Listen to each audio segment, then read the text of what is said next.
inampon ng isang matinik na gang leader. Ang batang pulubing nakita niyang nanghihina sa kalsada, pero ilang taon nang makalipas ay hindi niya lubos akalain ang igaganti ng bata sa kanya.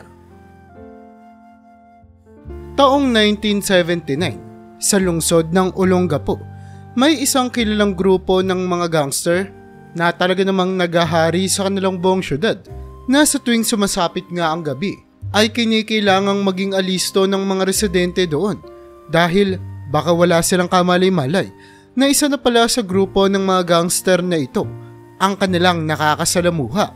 Noong mga panahon na ito ay laganap ang kriminalidad, kaya naman maraming mga grupong katulad nito ang nabubuo. Pero ang pinakakinatatakutang grupo ng mga gangster sa Olongapo ay ang grupo na pinangungunahan ng lalaking nagngangalang Bagwis. Ang grupo na ito ni Bagwis ay talaga namang notorious sa napakaraming uri ng kriminalidad, mula sa pagnanakaw, pang-hold up. Umabot na nga sa puntong nagkakaroon din sila ng mga kidnap to ransom. At dahil sa napakarami nilang mga ginagawang aktibidad sa kanilang grupo, ay hindi may tatanggi na nakilala sila bilang notorious at kinatatakutang mga gangster sa kanilang lugar.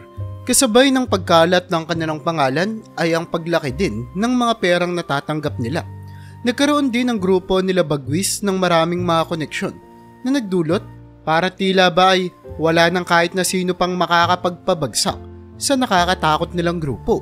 Pero ang hindi alam ng marami ay hindi naman puro paghahasik lang ng kasamaan ang ginagawa ng grupo na ito, dahil ang tinatarget lamang nila ay ang mga kapwa nila mga kriminal o yung mga mayayamang mga negosyante na sobra-sobra na ang pera. At ang ibang mga nakukuha nilang mga pera ay ibinabahagi nila sa mahihirap na mamamayan sa Olongapo.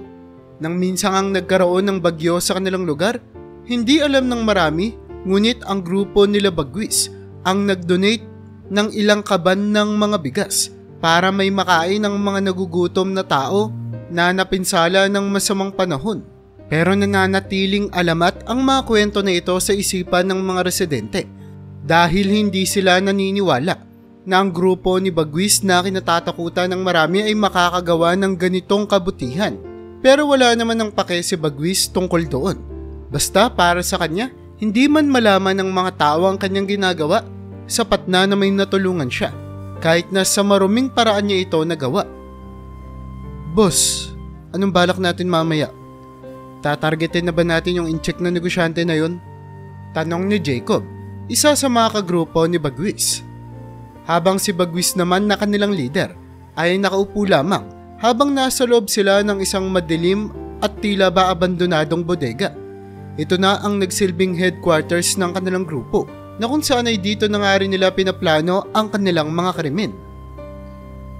O sige, matagal na nating pinagplanuhang targetin yung incheck na yun. Panahon na para gawin natin yung plano natin. Sagot naman ni Bagwis habang binabasa ang dyaryo na nasa kanyang harapan. Kakayanin ba ng mga tauhan natin, boss? Balita ko napakaraming mga gwardyang nagbabantay dun sa incheck. Parang bantay sarado talaga sila. Lalong-lalo na't alam nila na nandito sila sa teritoryo natin. Wika naman ni Jacob na mahahalata na may kaunting pag-aalala sa kanyang boses. Tinignan siya ni Bagwis. Wala ka bang tiwala sa akin, Jacob? Tanong nito.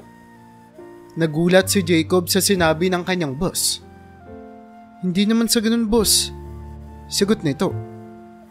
Ilang taon na tayong nagtatrabaho, Jacob? Sa ganitong larangan, ilang taon mo na akong kasama? Muli pang pagtatanong ni Bagwis. Saglit na tatahimik si Jacob. 11 taon, boss. Sagot nito. O yun naman pala eh. Tumayo si Bagwis. Nilapitan niya ang nag-aalala niyang kaibigan. 12 taon na tayong nasa larangang to. Ngayon ka pa ba hindi magtitiwala sa akin? Lahat naman ng naging operasyon natin naging matagumpay, di ba? Lalong-lalo na ngayon, mas marami na tayong hawak na mga pulis. Hindi na tayo basta-basta pwedeng banggain lang ng kung sino-sino. Kahit pa in-check na negosyante pa yan. Nang sabihin nga ito ni Bagwis ay lumakas ang loob ni Jacob. Ngumiti ito. Sige boss, pasensya ka na at Nag-alala po ako. Pero alam ko naman boss na kaya natin to. Lalong-lalo na't nandito ka. Paghingi niya ng despensa. O sige, puntahan mo na yung iba nating mga tao. Ipaghanda mo na ng mga armas. Siguraduhin mong makakain muna sila para handa talaga sila sa magiging operasyon mamaya.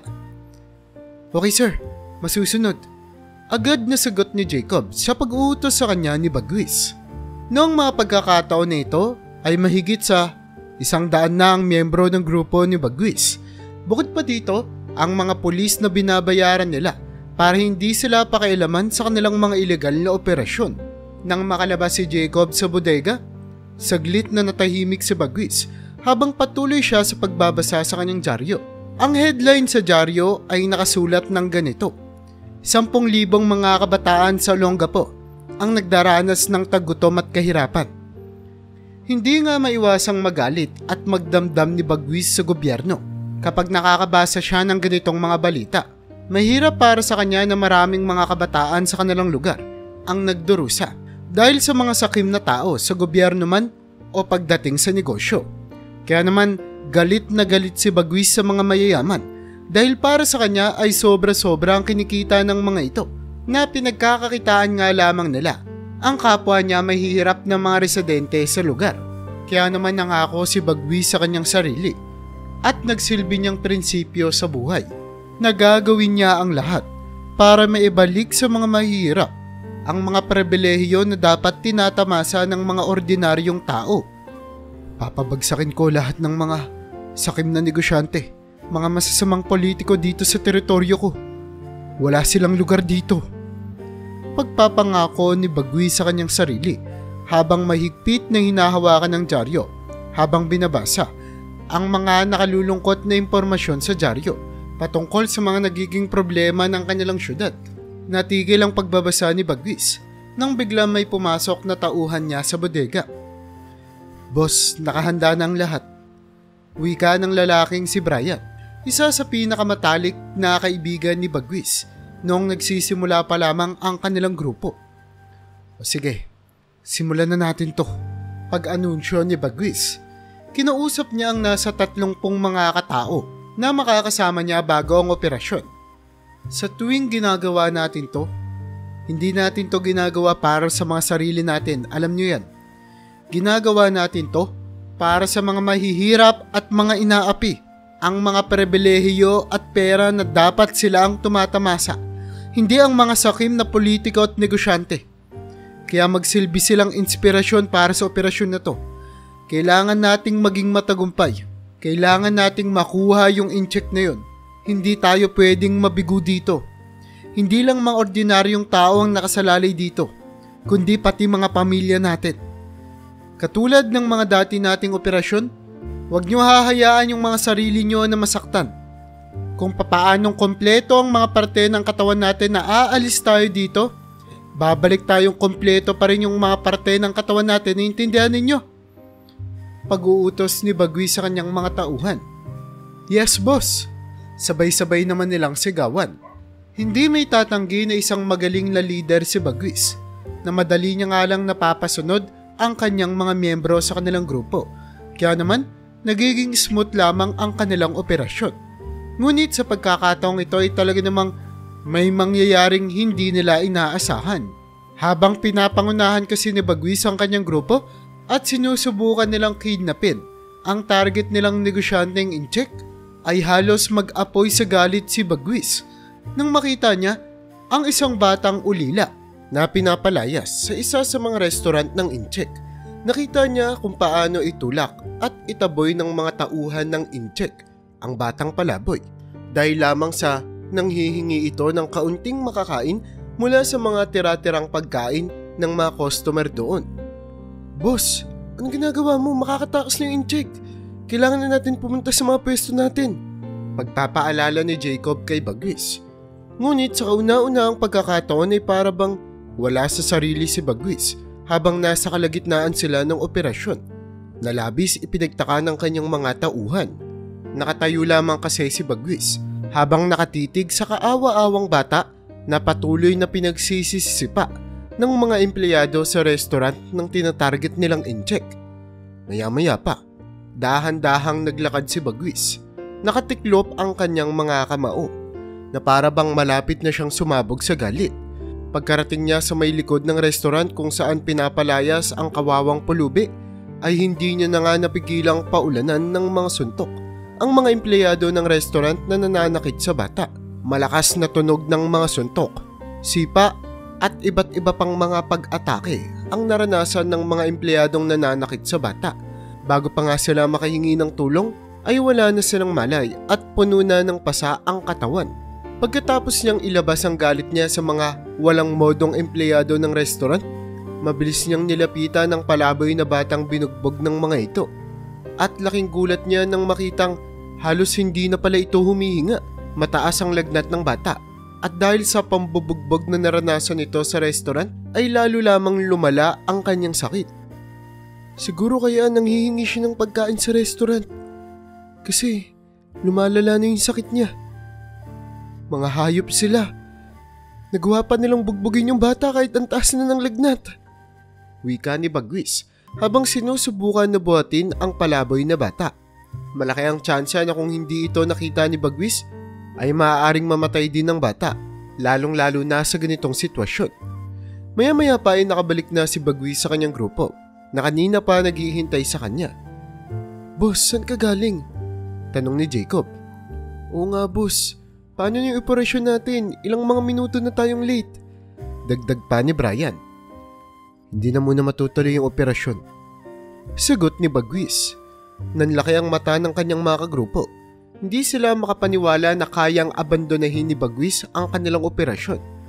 Sa loob ng halos 12 taon na paggawa nila ng ganitong operasyon, ay ito lamang ang kauna-unahang pagkakataon na kinansela ni Bagwis ang kanilang lakad.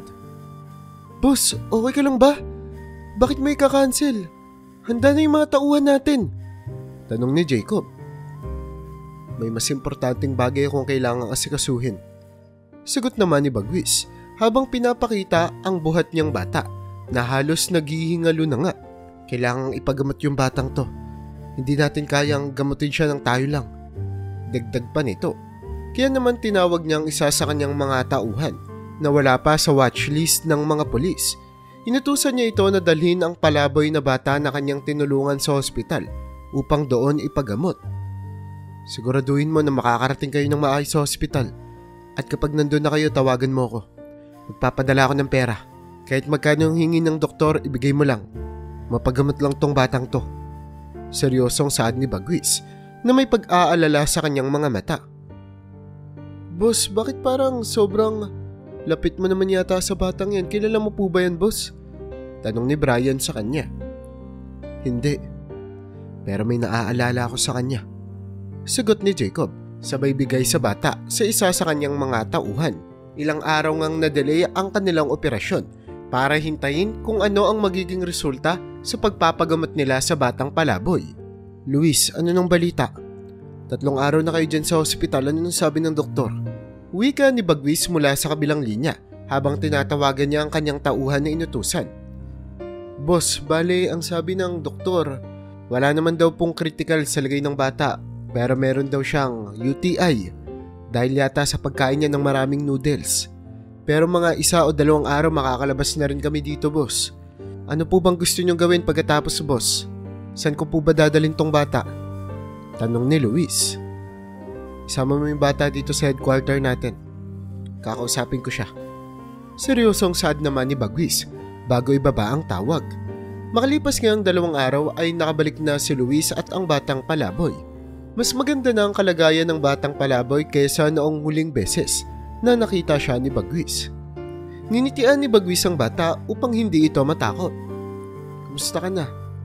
Okay na ba yung pakiramdam mo? Malumanay na wika ni Bagwis, malayong malayo sa kanyang seryoso at nakakatakot na personalidad. Lumapit naman ang bata sa kanya na nasa 7 taong gulang pa lamang. Okay na po. Nakwento po sa akin ni Kuya Luis na kayo daw po yung nagligtas sa akin. Maraming salamat po. Tugon naman ng bata. Pero maya-maya nga lamang ay biglang lumapit sa kanya si Bagwis sabay yakap sa kanya ng mahigpit. Nagulat ang mga tauhan niya. Ngayon ko lang nakita si boss na ginawa yan ah. Wika ng ilang mga tauhan. Mabuti naman okay ka na. Sa ngayon dito ka muna. Magpagaling ka. Kung may kailangan ka sabihin mo lang sa amin. Kasi bukas may gagawin kaming operasyon. Huwag kang matakot, mababait naman kami dito. Paninigurado ni Bagwis pagkatapos niyang yakapin ang bata. At ilang sandali nga lamang ay magkasama na silang kumakain sa isang hapagkainan. Makikita sa mga tingin ni Bagwis sa batang ito na talaga namang malaki ang paghanga niya dito. Na para bang kung ituring niya ito ay parang kanyang tunay na anak. Ang sabi ng doktor, nagka-UTI ka daw, alam mo ba yun? Ibig sabihin, kain ka daw ng kain ng mga noodles o kaya yung mabibitchin. Huwag ka nang kakain ng mga maaalat o kaya sobrang tamis ha. Pakikipag-usap ni Bagwis. Umayos naman ng upo ang bata. Yes sir, uwi ka nito. Pero po kasi, wala naman po kasi akong pwedeng makain na iba. Puro noodles lang po yung nakikita ko. Mga tira-tirang pagkain po sa mga lugar na pinupuntahan ko. Kaya nga po natakot ako yung bigla pong nahilo ako at hindi po ako makaihi eh. Ngumiti naman si Bagwis sa sinabi ng bata. Huwag kang mag-alala. Hinawakan ni Bagwis ang maliit na kamay ng bata. Simula ngayon hindi mo na kailangang mamroblema sa pera o kaya sa pagkain. Kami na ang bahala sa'yo, okay? Ngumiti naman sa kanya ang bata habang kumakain sabay tango. Ngayon ay nagtataka na ang mga tauhan ni Bagwis. Bakit ganito na lamang kakomportable ang kanilang boss sa isang hamak na bata lamang? Pero hindi naman nila ito kini-question. Dumating nga ang kinabukasan. Natuloy na ang operasyon nila sa pangkikidnap sa incheck na kanilang tinatarget. Lahat ng ito ay nasaksiyahan ng bata kung papaanong dalhin ng mga grupo ni Bagwis ang incheck papunta sa kanilang headquarter. Kung papaano nila takutin ang kanilang biktima na magbigay ng malaking halaga ng pera kapalit ng buhay nito. At nang matagumpay nga nilang makuha ang pera ng incheck, tuluyan rin naman itong pinalaya ng grupo nila Bagwis. At pagkatapos nga ng operasyon, hindi maiwasan ng batang nagngangalang Dave na magtanong ng ilang mga bagay kay Bagwis. Bakit niyo po ginawa yun? Curious na tanong ng bata na halata sa kanyang boses ang kanyang pagka-inosente. Ngumiti naman si Bagwis sa bata. Halika dito, umupo ka. Saad niya habang pinapaupo niya sa tabi niya ang bata. Natakot ka ba?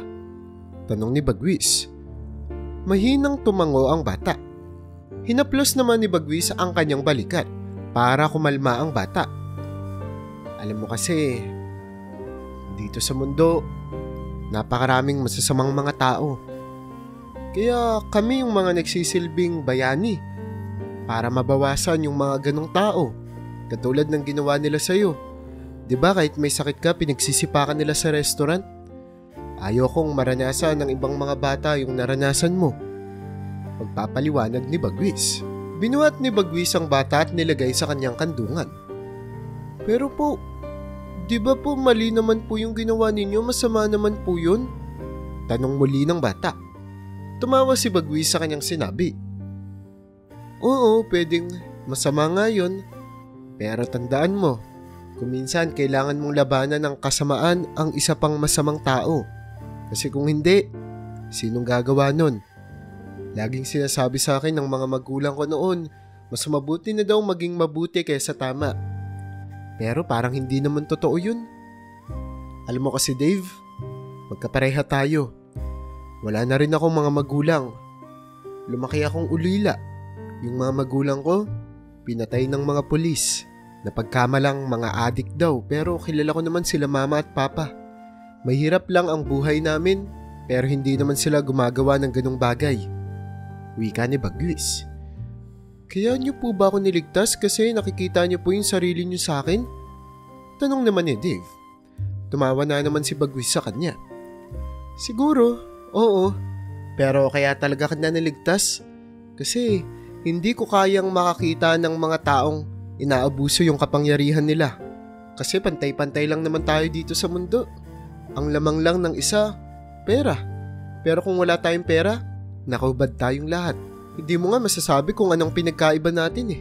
Kaya ayoko sa mga taong umaakto na para silang mga Diyos, na parang mas mataas sila sa kahit na sino. Habang nagpapaliwanag si Bagwis, ay nakikinig lamang sa kanya ang bata. Pero ano po ba talagang pangalan nyo? Bakit po Bagwis ang tinawag nila sa inyo? Muli pang pagtatanong nito. Nagulat naman si Bagwis sa sinabi ng bata. Sa katunayan kasi niyan ay walang nakakaalam sa totoong pagkatao at pangalan ni Bagwis, upang sa gayon ay maprotektahan niya na rin ang kanyang identidad laban sa mga pulis na tumutugis sa kanya. Okay, sa atin lang to ha. Hindi talaga Bagwis ang tunay kong pangalan. Ginagamit ko lang yun para protektahan ako at yung buong grupo ko. Pero yung tunay kong pangalan, wika ni Bagwis, sabay lapit sa tenga ng bata at binulong dito ang totoo niyang pangalan. Wow, ang ganda po ng pangalan ninyo. Dapat po yun na lang po itawag nila sa inyo eh. Saad ng bata habang kumikislap ang mga mata. Tumawa naman si Bagwis. Tumawa rin ang bata. Nagkaroon sila ng isang masayang pag-uusap.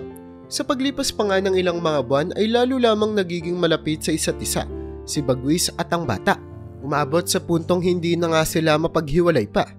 Nakikita rin naman ng batang si Dave kung papaanong ipinamimigay at binabahagi ni Bagwis ang mga nakukuha nilang pera mula sa kanilang mga ilegal na operasyon.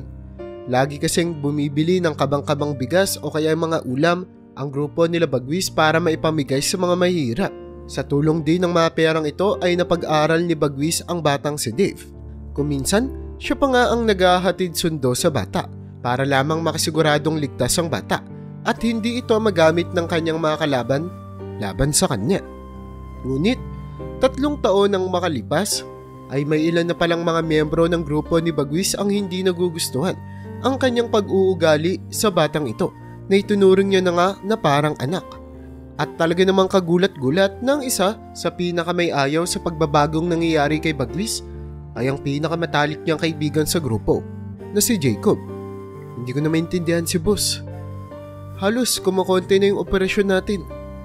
Parang nawawalan na siya ng pangil. Ako na siguro ang dapat pumalit na leader natin sa grupo. Matapang na wika ni Jacob habang kumakain sila ng kanyang mga kagrupo. Anong sinasabi mo, Jacob? Huwag kang magsalita ng ganyan kay boss. Saad naman ni Brian. Pero hindi nyo ba napapansin? Paunti na ng paunti yung perang pumapasok sa grupo natin. Pati nga yung misis ko, nagre-reklamo na sa akin bakit hindi ganun kalaki yung nabibigay kong pera sa kanya. Kayo ba? Walang reklamo yung pamilya nyo? Ikaw, Brian, di ba kapapanganak lang ng asawa mo? Sa tingin mo ba sa takbo ng karera natin dito sa grupo, kaya mo pang sustentuhan yung lumalaking pamilya mo? Pag-uudyok ni Jacob. Napatahimik naman si Brian. O di ba? Nahihirapan na tayong lahat sa ginagawa ni boss. Simula nung dumating yung bata na yan, palambot na siya ng palambot. Wala na siyang pangil, kailangan na natin siyang palitan.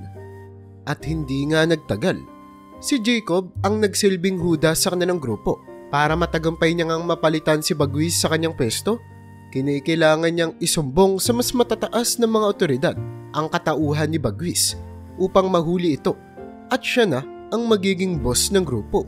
Kaya naman isang umaga ay biglang nakarinig ng isang malakas na tunog mula sa pinto. Ang buong grupo. Agad na nagising si Bagwis. Pagsilip niya sa bintana ay nakita niya na mga pulis pala ito na malaki ang tsansa na siya ang tinatarget.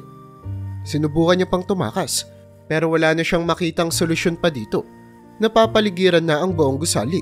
Kaya naman agad niyang ginising si Dave. Dave, gumising ka. Dave, wika nito.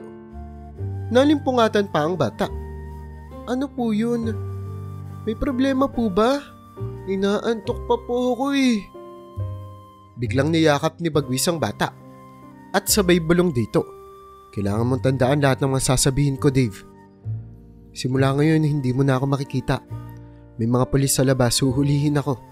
Hindi ko alam kung paano nila nalaman na nandito ako pero, Dave, gusto ko na hindi ka magaya sa akin. Yung mga nakita mo dito, ginagawa ko lang yun kasi nawalan ako ng choice. Pero ikaw, bata ka pa. Bumuo ka ng pangarap mo, naintindihan mo? Sa'yo ko naman sasabihin yung sinabi ng mga magulang ko. Piliin mong maging mabuti kaysa maging tama. Huwag mo akong gayahin. Naguguluhan man si Dave pero patuloy lamang siya sa pakikinig sa mga sinasabi ni Bagwis. Mag-aral ka ng mabuti. Kamtin mo yung pangarap mo. Magtago ka sa ilalim ng aparador.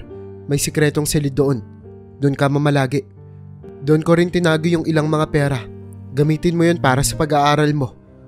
Pangako mo sa akin na hindi mo yun wawaldasin. Naintindihan mo? Mahal na mahal kita, Dave. Huwag kang mag-alala, magkikita pa tayong ulit. Basta sundin mo lang yung mga sinabi ko. Okay? Wika ni Bagwis. Habang si Dave naman ay namugto na ang mga luha. Unti-unting bumagsak ang mga ito at niyakap ng mahigpit pabalik ang kanyang tinuturing ng tatay na si Bagwis. Opo, susundin ko po yung mga sinabi ninyo. Pag-iyak ng bata habang ayaw niya nang pakawalan sa kanyang bisig si Bagwis. Pero tinulak na siya ng lalaki. Sige na, kailangan mo nang magtago. Paparating na sila. Wika nito. Agad na pumunta sa ilalim ng sahig ang bata. At ilang segundo lang makalipas ay nakarinig siya ng isang malakas na tunog. At ito ay ang pagbagsak ng pinto. Itaas mo yung mga kamay mo! Itaas mo! Sigawan ng mga lalaki habang inuutusan si Bagwis. Ilang beses na sinuntok at sinipa si Bagwis hanggang sa mapaluhod na nga ito sa sahig. Habang si Dave naman na nakasilip lamang sa ilalim ng aparador ay nakita kung papaanong mamalipit sa sakit ang tinuturing niya ng tatay. Ito ay isang alaala na kailanman ay hindi niya malilimutan. Tuluyan ngang nakulong si Bagwis at pumalit na sa kanyang pwesto si Jacob, ang naghuda sa kanya at sa kanilang grupo. Habang ang batang si Dave naman ay nagpakalayo-layo, sinubukan niya ang lahat ng kanyang makakaya para hindi mawaldas ang perang pinagkaloob at pinamana sa kanya ni Bagwis. Nangupahan siya sa isang maliit na apartment. Dahil na rin sa rami ng natutunan niya tungkol sa buhay kay Bagwis, na kaya niyang mabuhay ng mag-isa. Sa kabila ng bata pa lamang siya, nagpatuloy siya sa pag-aaral ng elementarya gamit ang pera. Pero nang sumapit ang high school ay mas lalo pang naging matalino si Dave sa paggamit ng pera na ito. Sinubukan niyang magtayo ng isang maliit na negosyo upang sa gayon ay hindi lamang puro waldas ng pera ang kanyang nagagawa. At nakatulong naman ito. At pagsapit nga ng kolehiyo, alam niya na ang kanyang pangarap. Katulad ng laging pinapaalala sa kanya noon ni Bagwis. Gusto niyang maging isang abogado. Sa tulong ng kanyang maliit na negosyo at nakuha niyang pera, ay hindi na nga siya na problema sa mga gagastusin niya sa kolehiyo. Patuloy siyang nagsumikap sa buhay. At ilang mga taon nang makalipas ay tuluyan siyang nakapasa sa board exam bilang isang abogado pagkatapos niyang makagraduate.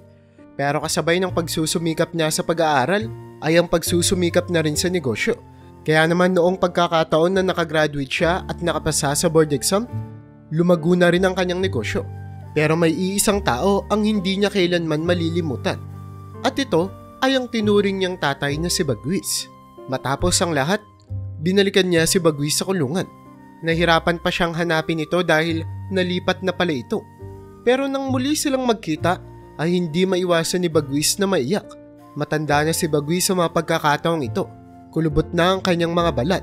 Ngunit, mahahalata pa rin ang talas ng kanyang memorya at tipuno ng kanyang katawan. Agad niniyakap ni Dave ang taong nagpabago sa kanyang buhay. Diyos ko, Dave, anak ko. Wika ni Bagwis. Opo, nandito na po ako. Ako na pong bahala sa inyo. Tugon naman ito. Anong ibig mong sabihin? Tanong ni Bagwis. Bago po ang lahat, ano po bang gusto niyong itawag ko sa inyo? Kailangan niyo pa po bang itago yung identidad ninyo? Ngiting tanong ni Dave. Umiling naman si Bagwis at ngumiti. Sige po, simula ngayon, Lawrence na po ang itatawag ko sa inyo. Papa Lawrence, simula rin po ngayon ako na po ang magsisilbing abogado ninyo. Napakarami pong mga ebidensya na pwede po nating ipakita sa korte para mapalaya po kayo kagad. Ako na rin po ang magpapiansa para makalabas na po kayo dito sa kulungan habang nililitis kayo. Papa, abogado na po ako. Salamat po sa lahat ng mga tinuro niyo sa akin. Hindi nga maiwasang umiyak ni Bagwis. O sa pagkakataong ito, ang tunay niyang pangalan ay Lawrence. Nang muli niyang makita ang tinuring niyang anak. At hindi nga nagtagal ay tuluyang na proseso ang kaso niya. Agad na nakalaya ang matanda na ngayon na si Lawrence. Pero hindi lang doon nagtatapos ang sorpresa.